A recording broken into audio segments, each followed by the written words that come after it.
হযরত আবু হুরায়রা থেকে বর্ণিত হাদিস, তিনি বলছেন, বিশ্বনবী বলেন, ইযা কানা সালাসাতা ফি সাফারিন ফালিয়ামমারু আহাদাহুম, তোমাদের কোন তিনজন ব্যক্তি যদি কোথাও যায়, ফালিয়ামমারু আহাদাহুম, তারা যেন তাদের মধ্যে একজনকে নেতা বানিয়ে। তিনজন কোথাও গেলেও বিচ্ছিন্ন যাওয়া যাবে না, বিশ্বনবী নির্দেশনা দিচ্ছেন। আর আমরা যদি সারা জীবন একাকী থাকি, তাহলে এটা কিভাবে হবে বলে? আল্লাহ রাসূল সাল্লাল্লাহু আলাইহি সাল্লাম হায়াত পেয়েছিলেন কত বছর? 63 বছর হায়াত পেয়েছেন। 40 বছরে নবুয়ত প্রাপ্ত হয়েছেন। তাহলে নবুয়তি জিন্দেগি কয় বছর? 23 বছর নবুয়তি জিন্দেগি। এর আগের জিন্দেগি তো নবুয়তের বাইরে।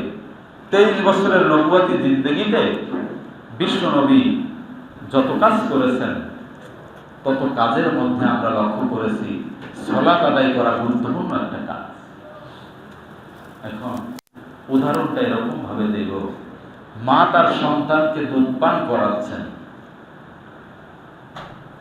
সন্তানের দুধ পান করানো এটা মার জন্য একটা আবশ্যক কাজ, কথা ঠিক কিনা ভাই? দুনিয়ার দ্বিতীয় কোনো ব্যক্তি নেই যে তার দুধ মাকে সন্তানকে পান করাতে পারে। মা দুধ পান করাচ্ছেন, হঠাৎ করে যদি একটা সাপ সেখানে আসে, মা কি তার সন্তানকে দুধ পান করাবেন, নাকি আগে সাপকে প্রতিহত করবেন? কোনটা করবেন? অথচ দুধ পান করানোর কথা কোরআনে আল্লাহ তাআলা নির্দেশ দিয়েছে। কতদিন দুধ পান করাবে সে নির্দেশনা কোরআনে আল্লাহ তাআলা দিয়ে দিয়েছে। আল্লাহর নির্দেশনা অনুযায়ী মা তার সন্তানকে দুধ পান করাচ্ছেন, এখন সেখানে একটা সাপ এসে হাজির হয়েছে। এখন যদি মা মনে করেন আমি দুধ পান করাচ্ছি, এটা আল্লাহর নির্দেশ, এখন এই নির্দেশ বাদ দিয়ে ওই কাজ করব না, সেটা কি বুদ্ধিমত্তার পরিচয় হবে বলেন? আপনি বাড়িতে কোনো কাজ করতেছেন,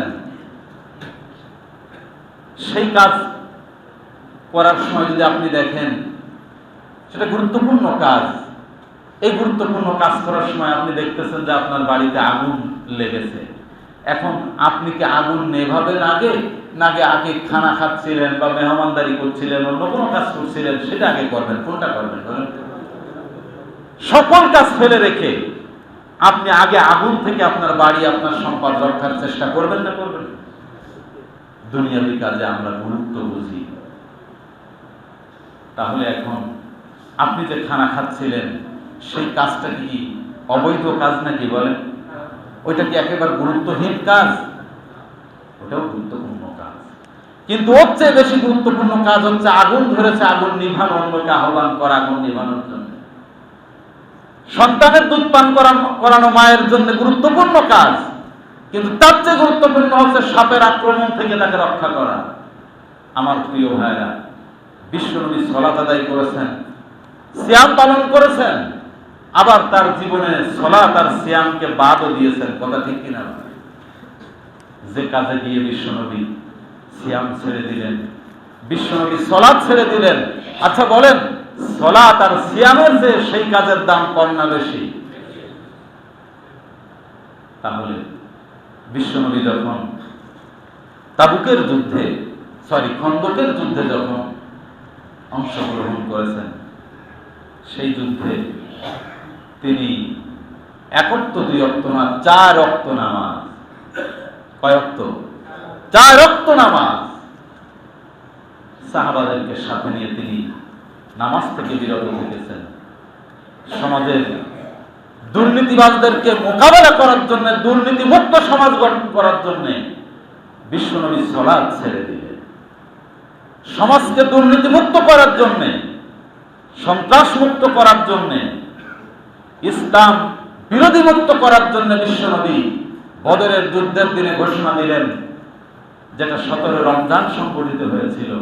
বিশ্বনবী বললেন, হে আমার সাথীরা, আজকে যারা আমার আহ্বানে সাড়া দিয়ে সিয়াম ছেড়ে দেবে, রোজা পরিত্যাগ করবে, আল্লাহর দরবারে তারাই বেশি কবুল হয়ে যাবে, তাদের আমল বেশি কবুল হয়ে যাবে। সুবহানাল্লাহ। ফরজ সিয়াম ছেড়ে দিলেন। মক্কা বিজয়ের দিনে বিশ্বনবী সিয়াম ছেড়ে দিলেন। তাহলে বিশ্বনবী সিয়াম ছাড়লেন, সালাত ছাড়লেন, কাজের জন্য বলেন তো? আনাকিমুদ্দিন ওয়ালা তাতাফাররাকু ফীহি। আল্লাহর সেই নির্দেশনা পালনের জন্য যে নির্দেশনা সূরা সূরা আল্লাহ তাআলা বলেছেন, অন্যান্য নবীর রাসূলদেরকেও বলেছেন, দ্বীন কায়েম করো, আর এই ব্যাপারে মত পার্থক্য তৈরি করো। আমার প্রিয় ভাইরা, নবীরা দ্বীন কায়েম ছাড়া নবুয়তের দায়িত্ব পালন করতে পারেননি, সাকসেসফুল হতে পারেননি। তার উম্মত হিসেবে আমরা যদি দ্বীন কায়েমের মেহনত না করি, আমাদের এই যে আমল আছে এগুলা দিয়ে কি পার হওয়া যাবে? সম্ভব না। আমার প্রিয় ভাইরা, এজন্য আমি আপনাদের কাছে মেসেজটা পৌঁছে দেওয়ার চেষ্টা করেছি। আমার দায়িত্ব কিন্তু বাল্লি পৌঁছে। এখনো পর্যন্ত কোনো ভাই যদি মনে করেন যে না আমি আমার মতো করেই চলবে, এভাবেই থেকে যাব, আল্লাহর কসম কিয়ামতের দিন আমাকে অন্তত দায়ী করতে পারবে। আমি খাদেম হিসাবে আগেও বলেছি, আজকেও বলছি, আল্লাহর দ্বীন এ সমাজে যতদিন কায়েম না হবে ততদিন কোন হুজুর, কোন বড় মাওলানা কেউ বলতে পারবে না আমি 100% আল্লাহর দ্বীন মেনে যাচ্ছি, বলতে পারবে? অথচ আল্লাহ বলছেন উদখুলু ফিস সিলমি কাফা, পরিপূর্ণভাবে ইসলামের মধ্যে প্রবেশ করো। ইসলাম পরিপূর্ণভাবে মানতে হবে। আর ইসলাম পরিপূর্ণ মানতে গেলে দ্বীন কায়েম করা ছাড়া এটা কোন রকম সম্ভব না। সুতরাং আমরা যে যেখানে আছি, যে মতে আছি, পথে আছি, দলে আছি, সেখানেই থাকতে পারেন, আমার আপত্তি নেই। কিন্তু ওই মতে, ওই দলে, ওই পথে থাকতে হবে আল্লাহর দ্বীন কায়েমের মেহনত। আর আমার দলের ম্যানিফেস্টোতে যদি আল্লাহর দ্বীন কায়েমের মেহনত না থাকে, দ্বীন কায়েমের কর্মসূচি না থাকে, তাহলে সেই দল করা কি, এইটার ফতোয়া আপনার বিবেকের কাছে জিজ্ঞাসা করেন, আপনার বিবেক আপনাকে বলবে। এটা কোনো মোল্লা মৌলবীর কাছে যাওয়া লাগে। আপনি কোথায় আছেন, যেখানে আছেন সেখানেই থাকেন, শুধু টেস্ট করে দেখেন। টেস্টার হচ্ছে কোরআন। টেস্টারের নাম কি? একটু কোরআন দিয়ে টেস্ট করতে হবে। আমি যেখানে আছি, যার নেতৃত্ব গ্রহণ করেছি, তার মধ্যে কোরআন আছে কিনা, আমি যার দলে আছি, যে দলে আছি, সে দলে কোরআন আছে কিনা। কোরআন যদি না থাকে, এই টেস্টার দিয়ে টেস্ট করে যদি আমরা দেখি না সেখানে নাই, তাহলে পিছনের দিনে আমরা যে যতটুকু করেছি ভাই, আল্লাহর কাছে আমরা ইস্তেগফার করলে আল্লাহ ক্ষমা করতে পারেন, নাও পারেন, সেটা আল্লাহর কথা। কিন্তু আমরা যদি এখনো পর্যন্ত সজাগ সচেতন না হই, এই মেসেজ পাওয়ার পরেও সচেতন না হই, আল্লাহর কাছে কি আমরা জবাব দিতে পারবো বলেন? সুতরাং আসুন, আল্লাহর দ্বীন কায়েম করা নবী রাসূলদের দায়িত্ব ছিল, সেটা আমাদের পরে এখন আবশ্যক। এটা কিন্তু ফরজ, এটা কিন্তু নফল না। আনাকিমুদ্দিন বলে আল্লাহ ফরজ করে দিয়েছেন। আমরা কিন্তু চেষ্টা করব, প্রতিষ্ঠার দায়িত্ব কার? আমি চেষ্টা করতে করতে চলে যাব, প্রতিষ্ঠা হোক আর না হোক, আমার নাজাতের ফয়সালা করে দিতে পারেন কে?